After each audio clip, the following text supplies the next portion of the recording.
আসসালামু আলাইকুম বন্ধুরা, সবাই কেমন আছো? আশা করি ভালো আছো। আমিও আলহামদুলিল্লাহ ভালো আছি। তো আজকে কিন্তু আমি নিজেই রসমালাই তৈরি করার চেষ্টা করছি এবং তোমাদের মাঝে তা ভিডিও করে দেখানোর চেষ্টা করছি। তো চলুন ভিডিওটা শুরু করা যাক। এই ভিডিও দেখলে কিন্তু কাউকে আর রসমালাই কিনে খেতে হবে না, রেসিপিটা সবাই শিখে নাও। রসমালাই বানানোর জন্য প্রথমেই কিন্তু আমি একটা প্যাকেট দুধ বাজার থেকে কিনে এনেছিলাম। তারপরে একটা পাত্রে আমি কিন্তু দুধগুলো যে দুধ মানে যতটুকু আমি রসমালাই বানাবো সেই পরিমাণ ঢেলে নিলাম। তারপরে কিন্তু ঘি প্রয়োজন হবে এবং সোডা লাগবে। তো এখানে কিন্তু আমার কাছে ঘি নেই, কিন্তু আমার কাছে সোডা ছিল, খাবার সোডা। আমি কিন্তু এর মাঝে দুধের মাঝে কিন্তু খাবারের সোডা অল্প কিছু দিয়ে দিলাম। তারপরে কিন্তু এখানে আমি অ্যাড করব হচ্ছে একটা ডিম দিয়ে কিন্তু এটা মিক্স করতে হবে। মনে রাখবে এখানে কিন্তু কোনো পানির প্রয়োজন হবে না। এই দেখো আমি একটা ডিম কিন্তু এই বাটির ভিতরে ঢেলে দিচ্ছি। তো ডিম ঢেলে দেওয়ার পরে কিন্তু সবগুলোই খুবই সুন্দরভাবে নাড়াচাড়া করে মিক্স করে নিতে হবে। তো চলো কিভাবে করবো আমি দেখিয়ে দিচ্ছি।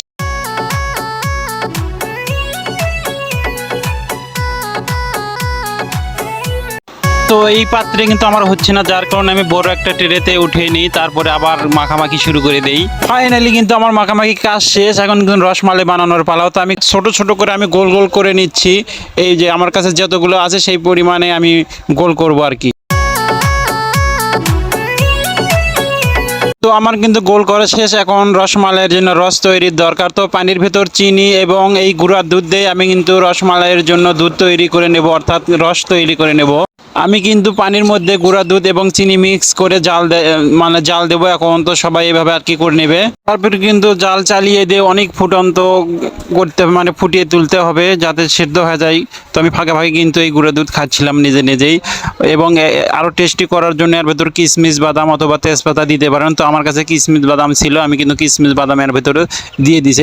দেখতেই পাচ্ছেন আমি কিন্তু অনেক বেশি ফুটিয়েছি। এবং এর মাঝে আমি যে রসমালাই গোল গোল করে রাখছিলাম এর ভেতরে কিন্তু সেরে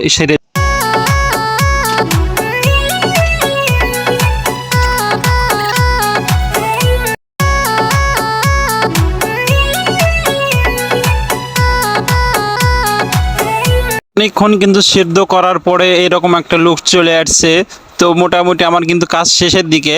তো দেখতে থাকো শেষ পর্যন্ত কি হয়।